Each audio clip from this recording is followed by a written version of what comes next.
हरे कृष्णा महाराज जी, आप अनम्यूट कर सकते हैं, सॉरी।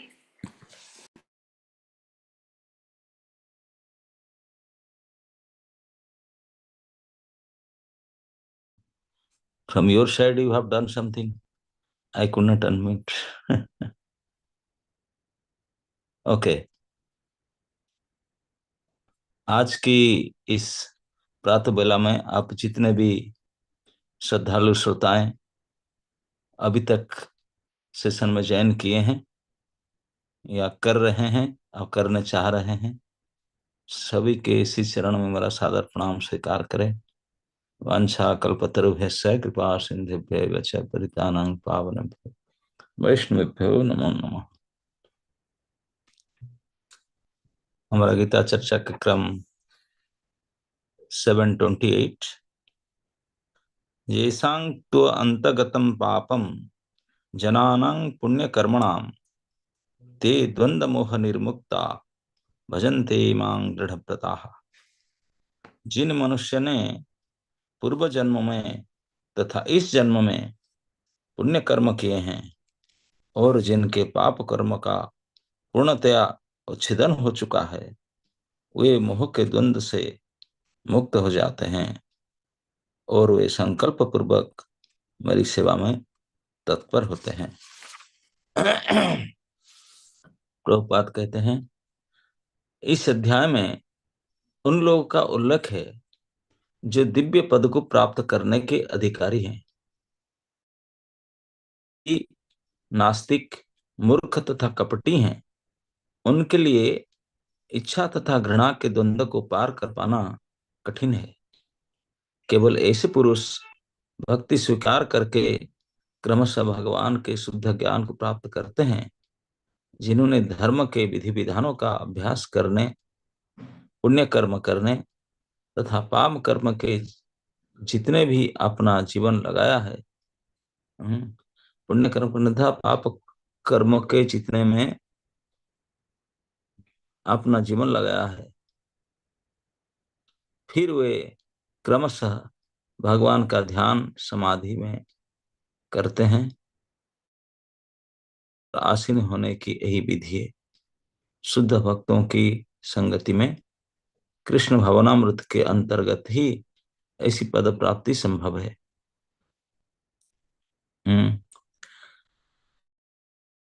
ही मनुष्य मोह से उबर सकता है। श्रीमद्भागवतम में कहा गया है कि यदि तो इसे भक्तों की सेवा करना चाहिए। महत् सेवांग द्वारम आहुर विमुक्ते। किंतु जो भौतिकवादी पुरुषों की संगति करता है, वह संसार के गहन अंधकार की ओर अग्रसर होता है। तमोद्वारंग योषितांग संगी संगम। भगवान के सारे भक्त विश्व भर का भ्रमण इसलिए करते हैं जिससे वे बद्ध जीवों को उनके मोह से उबार सके। मायावादी यह नहीं जान पाते कि परम स्वर के अधीन अपनी स्वाभाविक स्थिति को भूलना ही परम स्वर के अधीन अपनी स्वाभाविक स्थिति को भूलना ही ईश्वरीय नियम की सबसे बड़ी अवहेलना है। जब तक वह अपनी स्वाभाविक स्थिति को पुनः प्राप्त नहीं कर लेता, तब तक परमेश्वर को समझ पाना या संकल्प के साथ उनकी दिव्य प्रेमा भक्ति में पूर्णतया प्रवृत्त हो पाना कठिन है।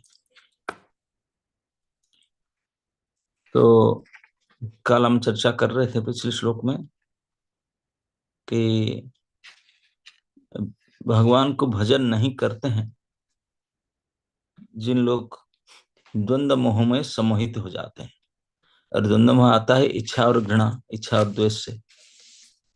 एक चीज को चाहना, इसको नहीं चाहना, इस प्रकार की इच्छा और द्वेष से उत्पन्न द्वंद्व मोह से मोहित होकर के भगवान को जान नहीं पाते हैं और भगवान के भजन नहीं कर पाते। तो प्रश्न उठे तो भजन फिर कोई कर पाने वाले हैं कि नहीं? सबको स्वर्ग जानती परंग सृष्टि में तो सारे ऐसे ही है। तो कोई सृष्टि में ऐसे हैं जो भजन करते भी हैं, आपका कर पाते? क्या उसका योग्यता है जो भजन कर पाते हैं? तो भगवान जो कल के श्लोक में द्वंद्व मोह द्वारा मोहित लोगों का वर्णन किए थे। आज द्वंद्व मोह से मुक्त होने का लोगों का वर्णन करते हैं, जो द्वंद्व मोह से रहित है। द्वंद्व मोह का सहित वाला काल किए थे, आज द्वंद्व मोह से रहित वालों का वर्णन करते हैं कि द्वंद्व मोह से रहित व्यक्ति ही पाते हैं। तो उसमें भगवान कहते हैं, जेसांग तू अंतगतम पापम जनानं पुण्य कर्मणाम। पहले लाइन में यहाँ जेसांग, जिन लोगों के तू शब्द लगाकर कहते हैं, आप जानते हैं सब तू शब्द हमें अनेक बार उपयोग करते हैं, कई वाक्य में, किसी में तू शब्द उपयोग करने का तात्पर्य ये है, जो कुछ हम पहले कुछ कहें उससे कुछ अलग अगर कहना चाहते हैं तो परंतु या तू लगाते हैं। ये है परंतु, मतलब कुछ सेपरेट है, परंतु शब्द इसलिए लगाते हैं समथिंग इज डिफरेंट। तो यहाँ जैसा तू, भगवान कहते हैं कि लेकिन जिन लोगों का अंतगतम पापम, जिनके पाप लगभग पूरा खत्म हो चुका है और पाप काम नहीं करते हैं, पिछले जन्म से ही पाप कर्म छोड़ दिए हैं, कैरी फॉरवर्ड भाव भी अच्छे पुण्य कर्म करते हैं। जनाना पुण्य कर्म ना, केवल कौन सा काम तो करेंगे ना, हाँ करते हैं, पुण्य कर्म करते हैं, पाप कर्म खाता डिलीट करते हैं, नहीं करते हैं। ते उन लोग द्वंद्व मोह निर्मुक्ता, ये द्वंद्व मोह से मुक्त हो जाते हैं अच्छी प्रकार से, और मेरा भजन में दृढ़ प्रति हो जाते हैं। तो उसका मतलब ये मत सोचिए कि पुण्य कर्म ही भजन का कारण है, जो पुण्य कर्म करते वो भजन में लगते हैं। No no no no no, कितने ध्यान ज्ञान दान तप आदि और ये पुण्य कर्म किसी के द्वारा भक्ति प्राप्त नहीं हो सकता। इसलिए प्रभुपाद जी ने तात्पर्य में क्लियर लिख दिए हैं कि भगवान के ध्यान में आध्यात्मिक पथ पर आसीन होने की यही विधि है।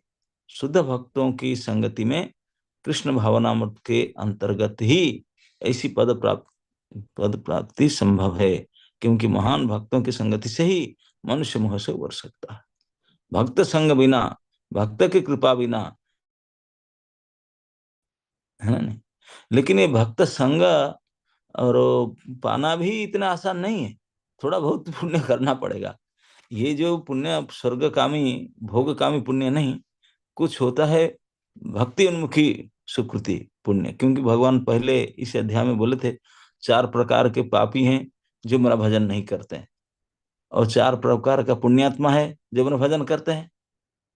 तो मतलब पुण्यात्माएं जो शास्त्र के विधि विधान को पालन करते हैं, धर्म में जिसका निष्ठा है, जिनका इस प्रकार, तो उनका क्या है कि तमगुण घट गया है। तमगुण घट जाने से वो पाप कम नहीं करते हैं, और रजोगुण घटता है तो सतगुण में जो आ जाते हैं, रजो तम से मुक्त हो जाते हैं। तो फिर क्योंकि तमगुण और रजोगुण ही हमको पाप प्रवृत्ति में करता है, पाप करने के लिए प्रेरित करता है। लेकिन जो उनमें से हट करके सतगुण, जो पुण्य कर्म करने से, ध्यान समाधि ये सब करने से तो सतगुण में आते हैं। सतगुण में आने का इच्छा नहीं रहता, इतना पाप करने का इच्छा नहीं रहता, तो पुण्य कर्म करते हैं। तो सतगुण से पुण्य कर्म करने से, प्रभुपाद यहाँ विधि लिखते हैं कि पुण्य कर्म करने से पहले कर्म जो करेंगे, स्वर्ग प्राप्ति यज्ञ फज्ञ ध्यान ज्ञान ध्यान ये सब करेंगे पुण्य कर्म से, कर्म जो करेंगे, कर्म योग से ऊपर उठ करके तो उनको लगेगा कि नहीं, फिर ध्यान योग करेंगे, ज्ञान योग, ज्ञान से फिर मन नहीं भरेगा, ध्यान योग।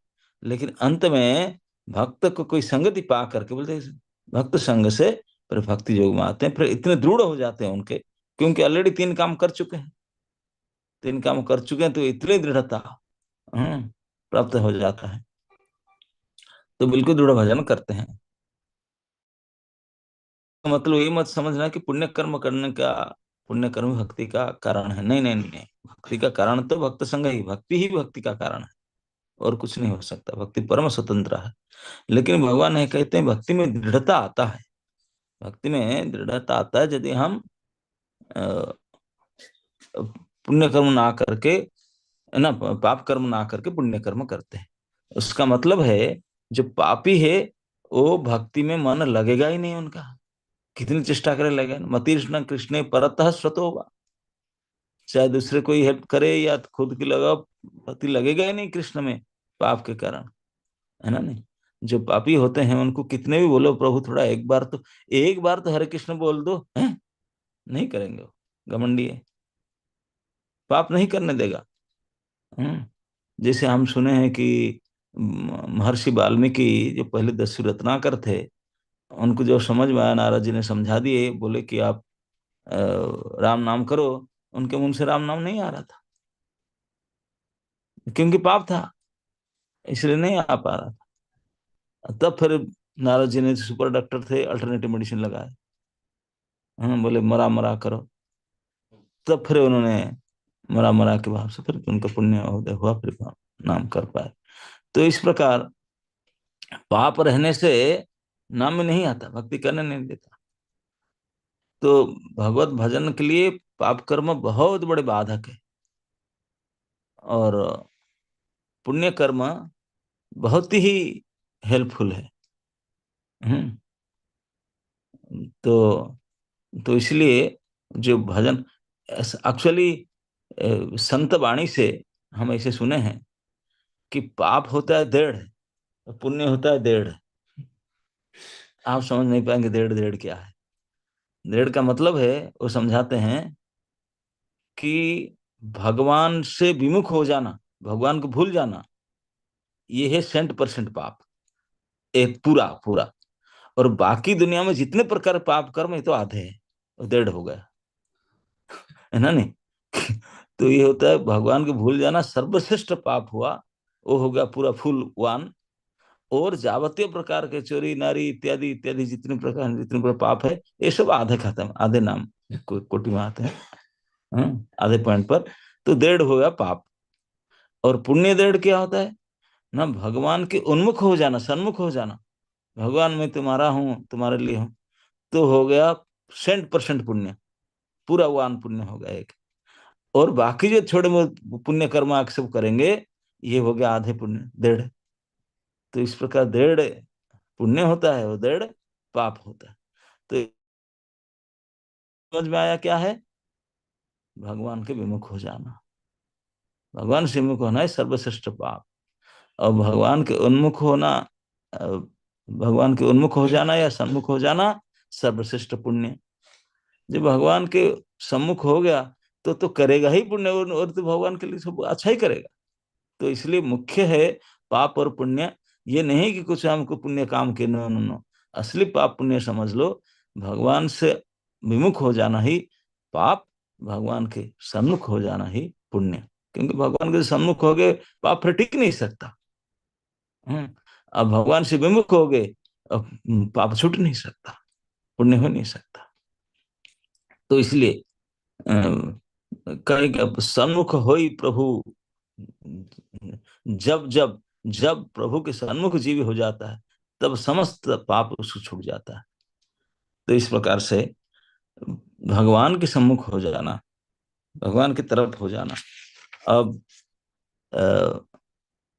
तो इसलिए पुण्य कर्म करेंगे, ध्यान ज्ञान जोग कर्म करते करते लास्ट में भक्त संग प्राप्त करके भगवत उन्मुख हो जाएंगे, तो दृढ़ता से भक्ति करने लगते हैं। हम्म। तो प्रभुपाद जी लिखते हैं कि इसमें दिव्य पद को प्राप्त करने के अधिकारी, हम्म, इस दिव्य पद क्या है ना, भक्ति ही दिव्य पद है। भगवत भक्ति, भगवान की मान करके भगवान को उन्मुक्त, भगवान को आप, भगवान ही मेरे हैं, मैं भगवान का हूँ, भगवान के लिए हूँ, ऐसे मान लेना, ये जो है ये सबसे बड़ी दिव्य पद है। लेकिन वो कोई कौन उसको प्राप्त नहीं करते हैं ना, जो पापी है, नास्तिक है, मूर्ख है, कपटी है, वो लोग के द्वंद्व से फंसेंगे। इच्छा द्वेष, इच्छा और घृणा के द्वंद्व द्वारा पार पार नहीं पा सकते। इस प्रकार लोग जो नास्तिक है, पापी है, मूर्ख है, नहीं पार भले कितने पढ़ाई डिग्री क्यों नहीं कर ले। प्रहलाद महाराज के चैप्टर में हम सुनते हैं कि उनके पापा तो थे ही, बड़े तपस्या करके, भारी तपस्या करे ब्रह्मा से वरदान प्राप्त किए थे। और उनके जो टीचर अपॉइंट किए थे, प्रिंसिपल डायरेक्टर उनका यूनिवर्सिटी का जो था, वो भी सब पूरे सारे राज्य, सारे बड़े बड़े पंडित मंत्री, कैबिनेट मिनिस्टर सब मिल करके प्रहलाद महाराज को बोले तो कितने नीच है, इतने हाई पेरेंट, इतने बड़े असुर कुल में, इतने बड़े उच्च कोटि का कुल में पैदा होकर के तो हरिनाम कर रहा है। What are you doing? शराब नहीं पी रहा है, मांस नहीं खा रहा है, क्या इतने नीच कर्म में पतित हो गया तुम, है ना? क्योंकि उनके वो तो बेत ला रहे थे, पीटो उसको, ये क्या कर रहा है, कुलांगार हो गया। क्योंकि उन लोग एक जो असुर है, नास्तिक है, उनको भक्ति होगा नहीं, हो ही नहीं सकता। तो प्रभुपाद जी ने हमारे संस्था में 4 पाप कर्म से बचने के लिए बताया, है ना? नहीं, बोलते हैं कलि युग में पाप का ये 4 खंबा है, 4 पैर है पाप का। जिस धर्म के 4 पैर है, जानते हैं धर्म के 4 पैर क्या है? तप शौच दया सत्य, तप शौच दया सत्य इति पाद कृते कृता। ये जो 4 पैर है धर्म के, इस सत्य युग में थे, तप शौच दया सत्य। तो वैसे भी उसको काट करके पाप, जो 4 पैर है पाप का, वो है सबसे पहले तप को काटता है। तप को कौन सा? नशा। नशा करने से तपस्या खत्म हो जाता है, इंटॉक्सिकेशन। और फिर मांसाहार करने से दया खत्म हो जाता है। और वैश्या संग मतलब अवैध संग करने से शुचित पवित्रता खत्म हो जाता है। और जुआ आदि सट्टा खेलने से सत्य खत्म हो जाता है। तो ये पाप के 4 स्तंभ है कलयुग में, जब कली निवास करते हैं, तो इससे बचना चाहिए। नहीं, प्रभुपाद ने इसलिए हमारा आचार्यों ने पहले लगा दिए, जो इस संस्था में आएगा कृष्ण भावना से जुड़ने के लिए, कृष्ण की भावना तो तभी आएगा जब ये 4 पाप से बचोगे। इसलिए फास्ट कंडीशन ये 4 नहीं करने का, 4 पाप ही स्तंभ है। पाप से बचोगे तब कुछ फिर कृष्ण की मति लगेगा, भजन करोगे। तो कलयुग में यही 4 मुख्य पाप है। मांसाहार, द्वित क्रीड़ा, नशा, इस 4 से बचना है।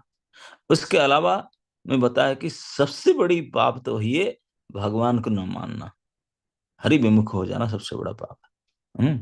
तो हरि सम्मुख हो जाना, लेकिन हरि के सम्मुख होकर के जब पाप फिर बचा रहता है तो हमारे अंदर दृढ़ता नहीं आता है भजन में। कभी बहुत लोग, हमारे स्टूडेंट प्रश्न करते हैं, प्रभु जी क्या करूं, कर रहा, मन नहीं लग रहा है, मन नहीं लग रहा, खींच खांच कर 16 माला तो करता हूँ, रात को 10 बजे 11 बजे तक कर तो लेती हूँ, एकादशी की 25 भी कर लेती हूँ, लेकिन काहे के मन नहीं लगती। क्या करें, कैसे लगेगी? पाप नहीं लगने देगी। भजन ते मांग दृढ़ व्रता, दृढ़ हो करके मेरे भजन में लगना, ये पाप नहीं करने देगा। हम्म खींच खांच करके पाप में लगाएगा, दूसरे काम में लगाएगा, मन को खींचता है। लेकिन अगर आपके अंदर भक्तों की कृपा, भक्त की संग है, तो वो भी कितने खींचे जाने पर भी वो खींच करके लाएगा। क्यों खींच कर भजन नहीं लगाता ना? द्वंद्व मतलब अच्छा बुरा, जो दो चीज है, ये द्वंद्व है। यहाँ द्वंद्व हम समझते हैं जैसे भजन करूँ या ना करूँ, इसमें फंसते हैं हमने, इसलिए भजन नहीं करने देता। जैसे आजकल के जो वैज्ञानिक की पढ़ाई, जो इतने सब हाई एजुकेशन से प्राप्त करते हैं, एमएससी पीएचडी और क्या क्या सब बड़े बड़े सब डिग्री प्राप्त करते हैं, वो बोलते हैं कि देखो हम तो इतने पढ़ाई, इकोनॉमिक्स, उसमें तो कोई हरि का भजन का कोई उल्लेख है ही नहीं, हरि का नाम को है ही नहीं। हम इतने सारे डिग्रियां प्राप्त किए, 15 साल तक पढ़ाई किए, इतने सब किए, एक साल एक बार भी तो कोई बताया नहीं कि हरि फरी कोई है, कुछ है। मतलब तो क्या मैं ये सारे पढ़ाई से बेकार है, मैं हरि भजन करूंगा? ये सब आउटडेटेड है। वो लोग बोलते हैं कि वो पिछड़ा में रहते थे, वो इस प्रकार करते थे, राम राम सीताराम करते। उनको लैपटॉप का जमाना, साइंस पढ़ो, जो इंजीनियरिंग टेक टेक्नोलॉजिकल स्टूडेंट है, हाँ, सब कर करके। और वो क्योंकि कभी कोई भगवान को ना जो टीचर ना स्टूडेंट कोई नहीं जानता परिवेश से, सारे पाप कर्म में प्रवृत्त होते हैं, शराब पीते हैं, सिगरेट फूंकते हैं, ओमैन हंटर होते हैं, और होते हैं वो वही सभ्यता से हम रह करके पाठ पढ़ते हैं। तो बोलते हैं कि ये तो सब पिछड़े, कैसे करूं? तो थोड़ा बहुत कुछ पुण्य कर्म पहले जन्म के माता पिता को हो ना, तो ऊपर खींच करके ले आते, ना ना ना, ये सब बेकार आउटडेटेड थिंग है। ये तो असली है कि अभी टेक्नोलॉजिकल काम करना, ऐसा लगना, ये है हमारा प्रमोशन, प्रगति है। ये दुर्गति है। लेकिन कभी कभी दुविधा में पड़ते हैं, अरे हाँ, इसमें तो कोई 15 साल समय पढ़ी नहीं, कुछ नहीं सुनाया, कुछ नहीं हुआ, लेकिन साधु शास्त्र गुरु, ये तो संत वाणी हमेशा कहते हैं हरिभजन करो, हरिभजन करो, एक मत होकर कहते हैं। तो उनको मानो या उनको मानो, यही दुविधा। ये दुविधा से पार वो नहीं पा पाते हैं, जिनका अंदर थोड़ा बहुत कुछ पाप रहता है, वो इसमें फंस जाते हैं। क्या करूं?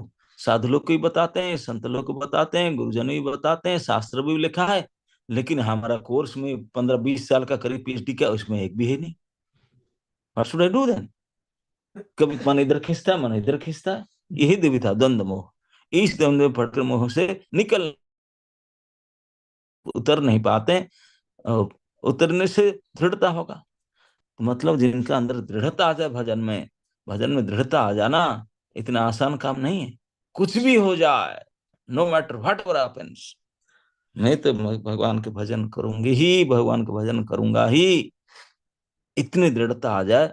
जो भजनानंदी महात्मा, भक्तों के संग करो, भक्तों के सुनो, भक्त भक्तों की कृपा से इस प्रकार की मति, बिल्कुल कन्विंस मेंटालिटी आ जाता है। अब देखो ना, हर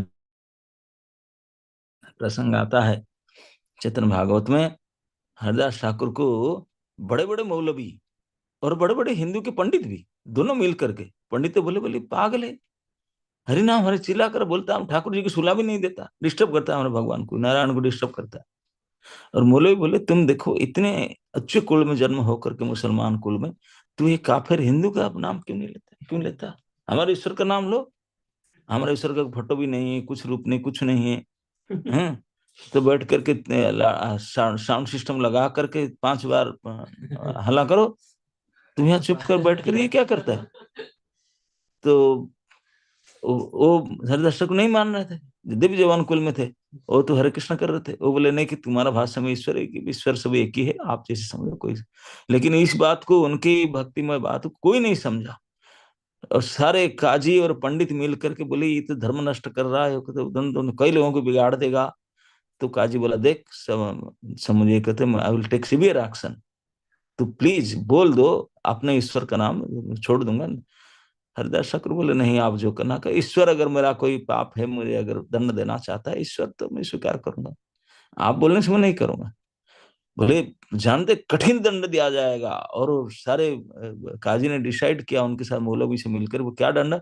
बोले, हमारा 22 मार्केट है, हर मार्केट में उनको 2 हायर किया जाए, पकड़ कर पीटने वाले, और 2 उनके हाथ पैर बांध करके घिसटते रहे, पूरा बेयर बॉडी में, शरीर सब घिस घिस कर छिल जाए, ब्लड निकलते, और 2 साइड में दोनों लोग 2-2 हाथ में पीटते रहे, और पूरे मार्केट प्लेस में किसी जा, इतने सीवियर पनिशमेंट, जाके लोग कोई देखें, जीवन में भी सोचेंगे नहीं कि हम हरे कृष्ण करेंगे, इतने डर जाएंगे। ये पनिशमेंट जब दिए, बोले डर कर मैं छोड़ देगा। हरदास ठाकुर तुम्हें धमकी दे रहे ये पनिशमेंट देकर? हरदास ठाकुर के कन्विक्शन के वार्ड तभी, ओ हो, कितने स्ट्रांग कन्विक्शन था।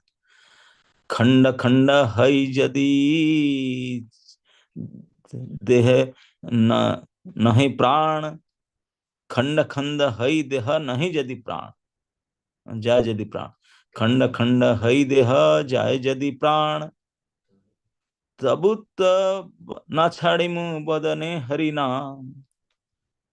बोलते हैं कि मेरा शरीर पीस पीस हो करके अगर प्राण निकल भी जाए, तब फिर भी मैं मुंह से हरि नाम छोड़ नहीं सकता हूँ। दिस इज कल दृढ़ता। ऐसे दृढ़ता आ जाना, ऐसी दृढ़ता जिसका आ जाना, तो समझो कि वो भजन निष्ठा आ गया, क्योंकि सारे पाप पाप खत्म हो गया, पाप डिलीट हो चुका है, तभी तो ऐसी दृढ़ता आता है, दृढ़ता। और इतनी दृढ़ता, इतनी दृढ़ विश्वास, मेरे शरीर पीस पीस भी हो जाए, प्राण निकल जाए, स्टिल आई विल नॉट,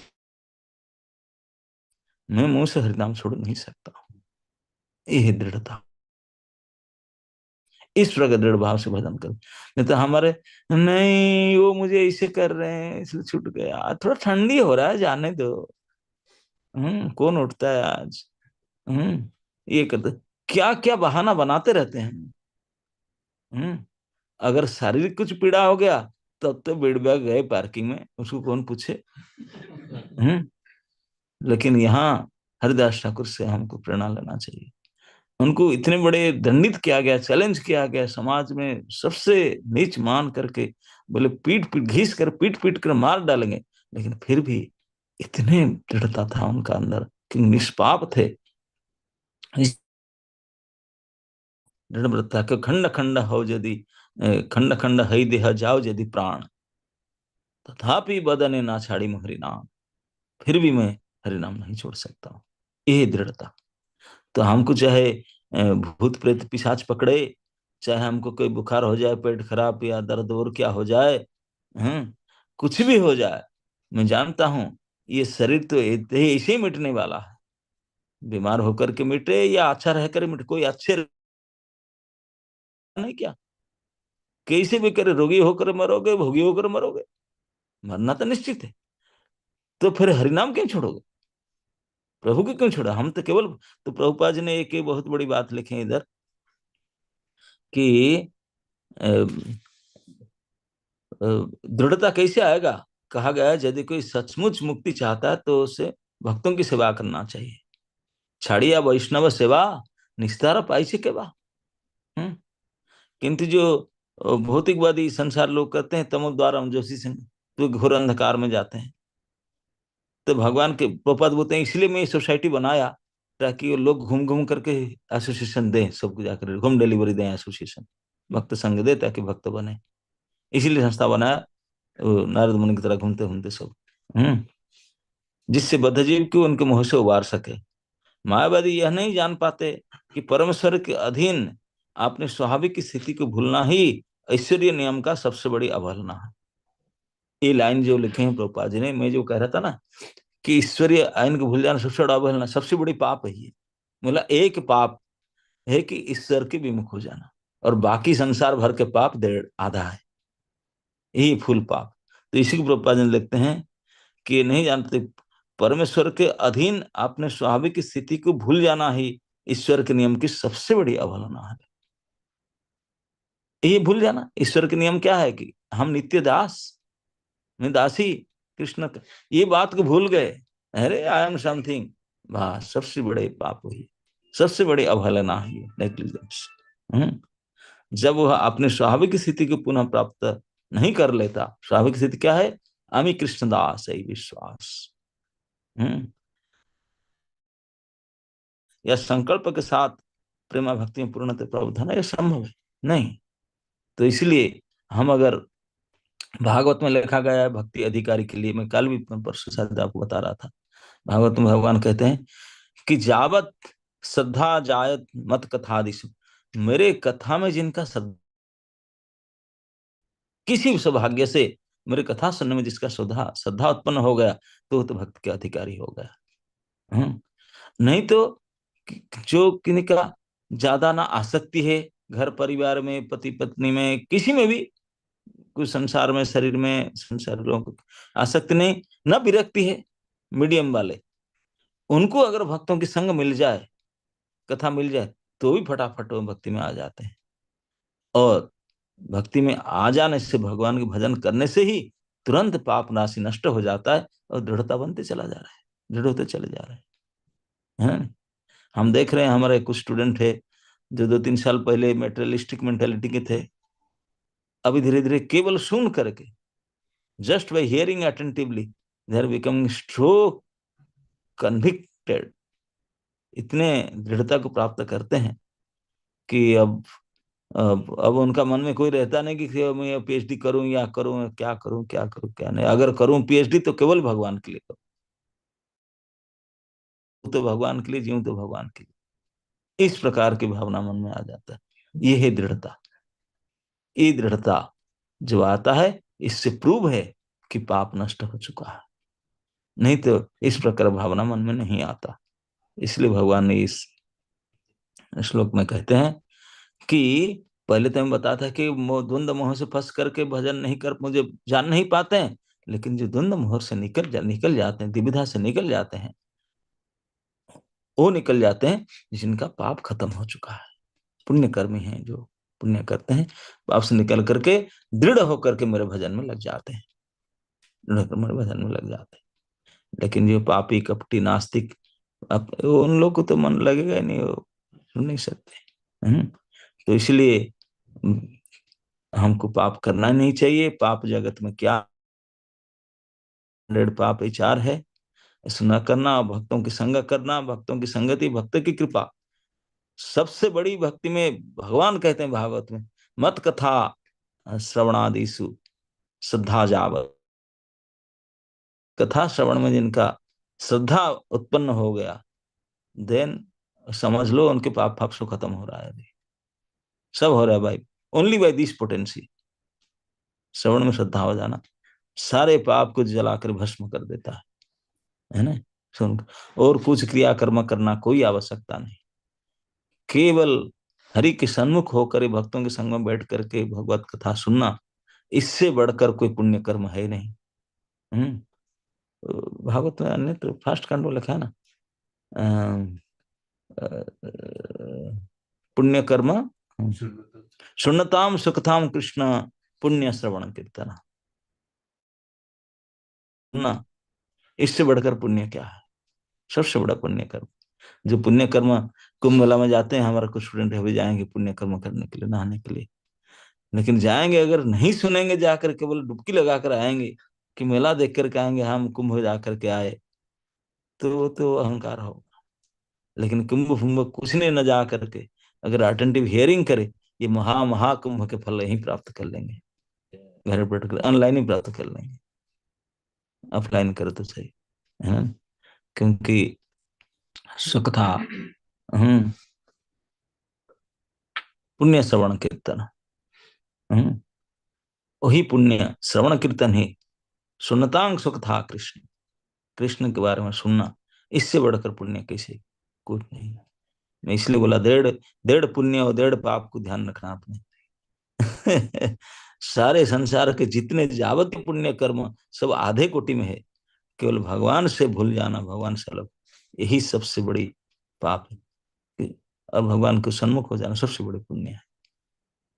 तो इस प्रकार से दृढ़ता आता है जब हमारा पाप नष्ट हो जाता है, हम पुण्य कर्म होते हैं।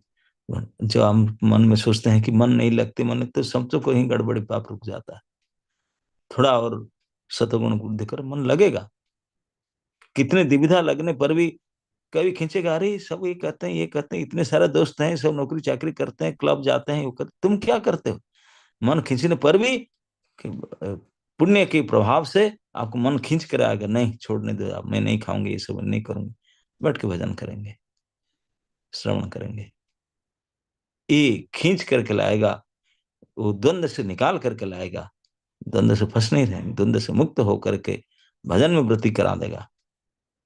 यही द्वंद्व दृढ़ प्रताप, ते द्वंद्व मोह निर्मुक्ता, द्वंद्व मोह से निर्मुक्त होकर के भजन में दृढ़भूत हो जाना, यही लक्षण है। Okay, thank you so much Maharaj ji. तो महाराज जी ने आज हमें बताया कि द्वंद्व और मोह से मुक्त हो, जो लोग द्वंद्व और मोह से मुक्त हो जाते हैं तो क्या वो भक्ति कर पाते हैं? तो महाराज जी ने हमें द्वंद्व और मोह से मुक्त हो जाने पर भी हम भक्ति नहीं कर पाते। भक्ति में दृढ़ता तो केवल भक्तों के संग में जाने से आती है, भक्तों की कृपा से आती है, और भक्ति सिर्फ भक्ति से ही प्राप्त होती है। तो महाराज जी ने बताया सबसे बड़ा पाप है जब हम भगवान के विमुख हो जाते हैं। भगवान के उन्मुख होना ही सबसे बड़ा पुण्य है, और ये पुण्य हम सिर्फ भक्तों के संग में जाके ही प्राप्त कर सकते हैं। महाराज जी ही हमें समझा सकते हैं कि पाप क्या है और पुण्य क्या है, क्योंकि अपनी इस बुद्धि से तो हमें ये भी नहीं पता कि हम जो कर रहे हैं वो पाप है या पुण्य है।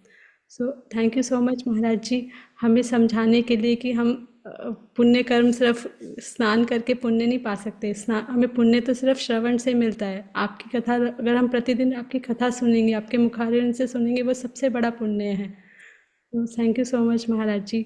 सो let us all express our deepest gratitude to Maharaj ji by chanting 3 times Hare Krishna मंत्र।